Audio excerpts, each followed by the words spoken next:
السلام عليكم ورحمة الله وبركاته. أهلا بكم مع فيديو جديد. النهاردة إن شاء الله معانا ريفيو لعربية هيونداي i20 موديل 2023. في ظل الظروف اللي احنا بنعانيها اليومين دول من ناحية العربيات، من ناحية أسعارها، من ناحية العربيات اللي يعني الأسعار الأوفر للعربيات الاس يو في، والأسعار برضه الأوفر للعربيات السيدان، مع إنها المفروض السيدان يعتبر عربيات بتبقى يعني أسعارها أقل شوية.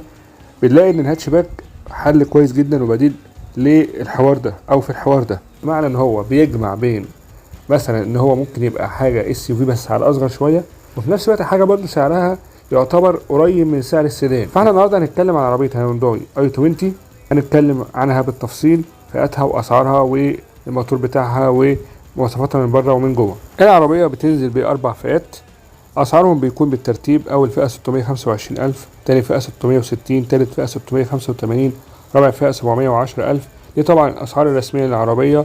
والعربية بتنزل يا جماعة بأوفر برايس من 20,000 لحد 250,000، يعني ممكن تقول إن أعلى فئة فيها بتوصل لحوالي 960,000 جنيه مصري. شوف الأسعار عاملة إزاي، ويعني الأوفر برايس وسنينه طبعا. أول حاجة بالنسبة للموتور العربية، فالعربية بتيجي موتور 1400 سي سي تنفس طبيعي مش تربو، بيبقى قوة 100 حصان، والعزم الأقصى للدوران 134 نيوتن. ده كله متوصل بفتيس أوتوماتيك 6 سرعات. منظومة موتور كويسة، بس برضو مش قوية أوي للدرجة، بس يعتبر بالنسبة لإمكانيات العربية فالمنظومة برضو دي يعتبر متهاودة شوية. بالنسبة لاستهلاك البنزين بيجي 7 لتر لكل 100 كيلو، وبالنسبة للتسارع العربية بيكون من الثبات حتى 100 كيلو في زمن 12 ثانية. العربية على السرعات العالية يعتبر مش ثابتة أوي، أو يعتبر العربية بتديكش سرعات عالية، أو العربية بتديكش سرعات شبابية. العربية مش شبابية كأداء موتور وكسرعات، العربية شبابية كشكل من بره ومن جوه، لكن العربيه عشان تجري بيها وتقرص ومثلا تعمل غرز بقى والكلام ده كله في وسط العربيات وفي وسط الطريق، لا مش هيديك الكلام ده كله. بالنسبه لابعاد العربيه من بره، فالطول بيبقى 4 متر تقريبا، والعرض متر و77 سنتي، وطول قاعده العجلات 2 متر و58 سنتي، والخلوص الارضي للعربيه بيكون 14 سنتي. وبالنسبه للجنود بتيجي جنود 16 بوصة في الفئات الثلاثة الأولانية، لكن الفئة الأخرانية اللي هي الرابعة بتكون جنود 17 بوصة. بالنسبة للتجهيزات الخارجية، فالمرايات بتكون مرايات كهرباء عادية في الفئة الأولى، لكن في الفئة الثانية بتزيد إنها بتكون مرايات ضم وإغلاق. برضو من ضمن التجهيزات الخارجية للعربية منظومة الإنارة اللي بتكون LED من أول الفئة الثالثة، لكن الفئات اللي قبل كده بتكون هالوجين. شكل العربية يا جماعة من بره جميل جدا ورياضي وانسيابي، وشكلها يعني جذاب جدا. الفوانيس اللي بتيجي من قدام شكل يعني يعتبر دمعة كده صغيرة، والفوانيس برضو اللي بتيجي من ورا كأنها علامة أكبر منه وأصغر منه من ناحيتين. وغطا التانك اللي يكون يعتبر لازق في الفانوس اللي ورا الشمال. العربية برضو تعتبر هي الجيل الثالث من العربيات دي، لكن هي أول مرة تنزل مصر، يعني هي نزلت مصر في الجيل الثالث بتاعها. يعتبر هي الأخت الكبرى لعربية هيونداي i10، يعتبر هي بالظبط أختها الكبيرة. في نفس الوقت شكلها اصلا من قدام يعتبر عامل زي شكل هيونداي توسان، بس الجيل اللي قبل الجيل اللي موجود دلوقتي، الشكل القديم. الازاز بيكون كهرباء من اول فئه وبيكون فاميه.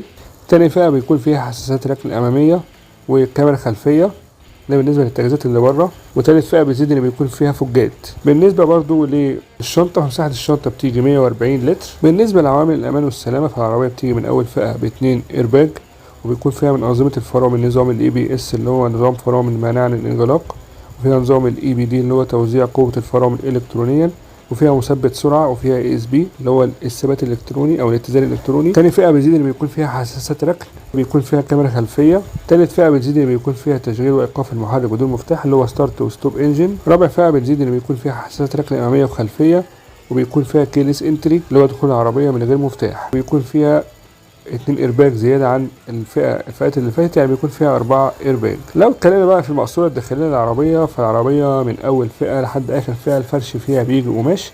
المساحات جوه العربيه بتيجي مساحات متوسطه مش كبيره، وده طبعا عادي جدا ومتوقع في عربيه هاتشباك، لان العربيه يا جماعه مساحتها من جوه يعتبر صغيره، يعتبر بتشيل شباب، يعني ما تشيلش ناس احجامها كبيره، تشيل ناس شبابيين شويه صغيرين. بالنسبه للكونسول الوسطي، فالكونسول الوسطي فيه فتحه USB بس ما فيهوش فتحات تكييف، وده برضو متوقع في عربيه يعتبر صغيره كده ملمومه، اللي هو التكييف يعتبر هيلم العربيه كلها.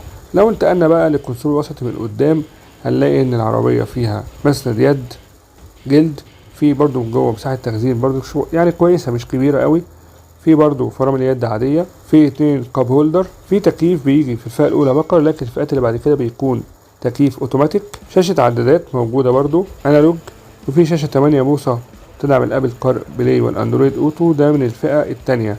شاشه بتدعم الابل كار بلاي والاندرويد اوتو وايرلس يعني من غير اي اسلاك، ده موجود من الفئه الثانيه. طاره مالتي ده من الفئه الثانيه برضو.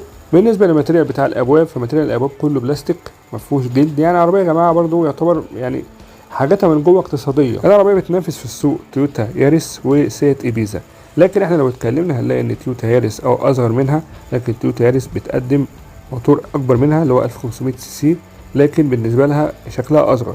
وفي نفس الوقت تويوتا ياريس سعرها اغلى، سعرها قصدي ارخص من الهيونداي اي 20. لو اتكلمنا عن سيات ايبيزا، فسيات ايبيزا الموتور بتاعها 1000 سي سي بس تربو، بتقدم يعتبر قوه حصانيه 115 حصان، فبتقدم يعتبر معطيات اكبر للموتور، فيعتبر هي برضو بتنافسهم، بس يعتبر هم يتفوقوا عليها، واحده في سعرها والتانية يتفوق عليها في الاداء بتاعها رياضيه وشبابيه اللي هي سيات ايبيزا اكتر من الهيونداي اي 20.